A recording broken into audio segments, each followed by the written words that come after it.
हर्षित गुप्ता जी, दिल्ली से। श्री हरिवंश महाराज जी, किसी भी कार्य में निर्णय लेने में मन डगमगाता है, गलत ना हो जाए उस बात की शंका रहती है। ऐसे में क्या सोच के निर्णय लिया जाता है हमारा? भगवान का आश्रय और नाम। अगर नाम जप करोगे तो तुम्हारे अध्यात्म बल की वृद्धि होगी। अध्यात्म बल जब बढ़ता है तो बुद्धि प्रवीण हो जाती है। जब बुद्धि प्रवीण होती है तो एक सेकंड में निर्णय कर देगी ठीक है कि नहीं ठीक है। और आश्रय भगवान का, कि भगवान सर्वज्ञ हैं। हे भगवान, हमारे अंदर प्रेरणा करो, ये कार्य करूं या ना करूं। भगवान से प्रार्थना, भगवान का आश्रय और नाम जप, तो सही निर्णय एक सेकंड में आ जाएगा। हमारी बुद्धि तो भयभीत करती है कि पता नहीं यार सफलता हो कि ना हो, ये कार्य ठीक है कि नहीं ठीक है।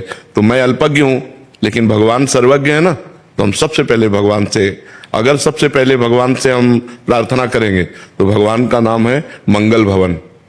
मंगल भवन अमंगल, तो अमंगल तो आगे हो ही नहीं सकता, क्योंकि मंगल भवन भगवान का चिंतन किया तो आपको तुरंत थोड़ी ही देर में मन में आ जाएगा या कोई ऐसा संकेत मिल जाएगा कि मत करो, इसमें अमंगल है। और अगर मंगल है तो हृदय में शीतलता आ जाएगी और आएगा करो। तो भगवान से प्रार्थना और नाम जप, ये दो काम आप करो तो आपके मन का जो भय है ये नष्ट हो जाएगा। पर ये सफलता तभी होगी जब शराब नहीं पियोगे, मांस नहीं खाओगे, पराई माता बहनों के साथ गंदी भावना नहीं करोगे।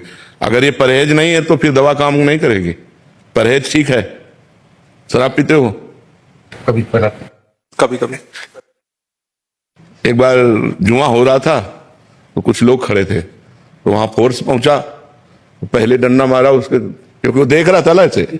तो उसने कहा यहाँ क्यों खड़े हो? बोले देख रहे थे। बोले साहब पहली बार आए। बोले सब कहते पहली बार आए ऐसे तो कहते। तो गलत काम कभी कभी करो या रोज करो, गलत गलत है। अगर आज आप यहाँ आए हो तो भगवान की आप पर कृपा है, क्योंकि बिना भगवान की कृपा के साधु संग नहीं मिलता। अब मोहि भाव भरोसा अनुमंता, बिनु हरि कृपा मिले नहीं संता। तो कुछ तो ले लो और कुछ दे दो। ज्ञान ले लो और दुर्गुण दे दो। तो नियम लो आज से कि आप शराब नहीं पियोगे। पक्का? मौन होके नहीं अंदर जी, पक्का गुरु जी। हाँ, आज से शराब नहीं पियोगे। भगवान से प्रार्थना करते हुए, नाम जप करते हुए अच्छे बनो। क्यों गलत कार्य करो? रोज पीते नहीं हो, कभी कभी क्यों गंदगी को स्वीकार करो? गंदगी ही है जिसे शास्त्र विरोध करता है। आज के वातावरण में फैल चुका है ये मदिरापान, ऐसे फैल चुका है जैसे कोई जाए तो ठंडा शरबत पिलाए ना, ऐसे अब पार्टी, मित्रता, स्वागत सब इसी से होने लगा है। जब छोटे थे ना गुरुजी तो ऐसा लोग कहते थे कि भाई इससे बात मत करो, ये शराब पीता है। अब कहते हैं कि भाई इससे बात मत करो, ये शराब नहीं पीता। हाँ बिल्कुल बिल्कुल। ये क्या है गुरुजी कि दिल्ली शहर में तो सोशलाइज होने के लिए ऐसा एक वो हो गया है कि आपको जाना है और आपको ग्लास पकड़ना है, और आप चाहे पियो मत पियो पर आपको ग्लास। एक हम कथा सुना देते तुम्हारा उत्तर बहुत बढ़िया इस बात का आ जाएगा। ब्रह्मा जी के 4 पुत्र हैं। वैसे तो सब सृष्टि ही है, सतयुग, त्रेता, द्वापर और कलयुग।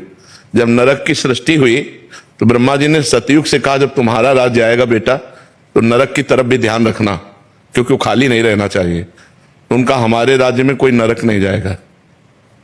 तो त्रेता से कहा तो उनका बड़े भैया जिस मार्ग में चलेंगे उसी मार्ग में हम चलेंगे। द्वापर से कहा तो द्वापर ने कहा पिताजी आपकी आज्ञा का कुछ कुछ पालन करने की कोशिश करूंगा। जब कलयुग से कहा तो कलयुग ने कहा पिताजी जैसे बड़े भैया के राज्य में कोई नरक नहीं जाएगा, ऐसे मेरे राज्य में कोई स्वर्ग नहीं जाएगा। मैं पूरा नरक हाउसफुल करूंगा। समझ रहे हो ना? तो उसी का राज्य चल रहा है। तो आप जैसा कह रहे हो ना कि अगर शराब ना पिए तो लोग कहते इसे बात मत करो, शराब नहीं पीता। शराब पीता है इसलिए बात करो, मतलब टोटल नरक।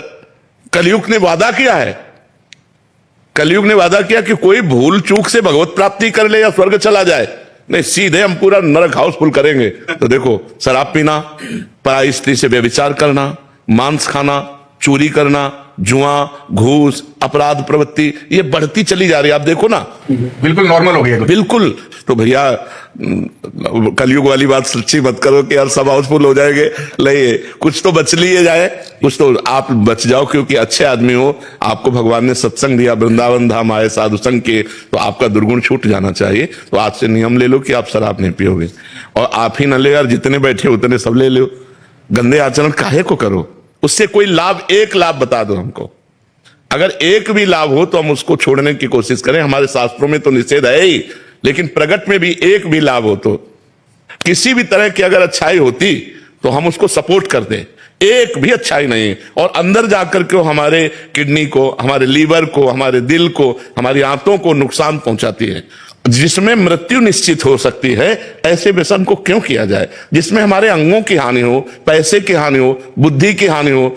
और समाज भी हंसता है जब कोई ज्यादा नशे में हो जाता है, ऐसे पड़े दिखाई देता है तो समाज हंसता है। तो इसलिए हमें लगता है भाई इसे छोड़ दो, ठीक है, और भगवान का आश्रय लो, नाम जप करो, अच्छे आदमी बनो, बुरे आदमियों की संगति से बचो, नहीं तो बहुत हानि हो जाती है। और आजकल बहुत बुराइयां बढ़ रही हैं।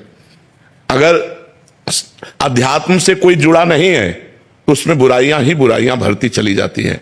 जरा जरा सी बात में लड़ जाना, जरा जरा सी बात में एक दूसरे की हत्या तक कर देना, मतलब बहुत ही निकृष्ट बुद्धि बढ़ रही। बुद्धि कितना निकृष्ट हो रही। जो भाई हमारे माँ के गर्भ में यार हाथ दो हाथ ले जा, तो यार छोटा है या बड़ा है, क्या फर्क पड़ता है, तो मेरा भाई है। भ्रातृ प्रेम नहीं रह गया, पति पत्नी में प्रेम नहीं रह गया, पिता पुत्र में प्रेम नहीं रह गया। कितना मतलब ऐसे आचरण फैल रहे हैं जो सुने नहीं जा सकते। बेटा माँ को मार रहा है, माँ बेटे को मार रही है, पति पत्नी को मार रहा है, पत्नी पति को मार, मतलब कहीं विश्वास, प्रेम, ये सब हटता चला जा रहा है। क्यों हटता चला जा रहा है? क्योंकि दुराचार बढ़ रहा है, व्यभिचार बढ़ रहा है, नशे बढ़ रहे हैं, गंदी बातें बढ़ रही हैं, पूरी गृहस्थी चौपट होती चली जा रही। आज हमारा समाज गिरता चला जा रहा है। अगर उठा सकता है कोई तो अध्यात्म उठा सकता है। और अध्यात्म को लोग ज्यादा प्यार नहीं करते। मतलब ऐसे गिने चुने आप लोग हैं जो अध्यात्म सुनने आए हैं, नहीं तो अध्यात्म को कोई ज्यादा कदर नहीं करता। कदर करता है रुपया कैसे आवे, कुछ भी करना पड़े। अगर नौकरी लगना चरित्रहीनता का प्रसंग है तो राजी है। पहले था कि चाहे सब कुछ नष्ट हो जाए लेकिन चरित्र हमारा बचना चाहिए। कहा जाता है इज्जत है तो सब कुछ है, और आज क्या है? इज्जत की मिट्टियां मेट है, नहीं। और एक वो अंग्रेजी में कहावत थी कि धन गया तो कुछ नहीं गया, स्वास्थ्य गया तो कुछ गया, और चरित्र गया। अब उल्टा है, उल्टा दिमाग चल रहा है, बुद्धि भ्रष्ट होती चली जा रही है। महाराज जी आते हुए यही बात कर रहे थे। एक आदमी बोले कि अब कोई जैसे पहले बोलते थे कि भाई ये जो है जेल में रह के आया है तो कितना गंदा आदमी होगा जो अंदर रह के आया है। अब वो कहते हैं कि जेल में रह के आया लेकिन देखो कितना पैसा है, दुबई में घर ले लिया, न्यूयॉर्क में घर ले लिया। अब लोग बाहर, हाँ, लोग कह रहे हैं भैया कोई फर्क नहीं पड़ता, पैसा है ना बस बहुत है। बस पैसा पैसा का वही तो होता है, सारा महत्व पैसे पे चला गया है जी।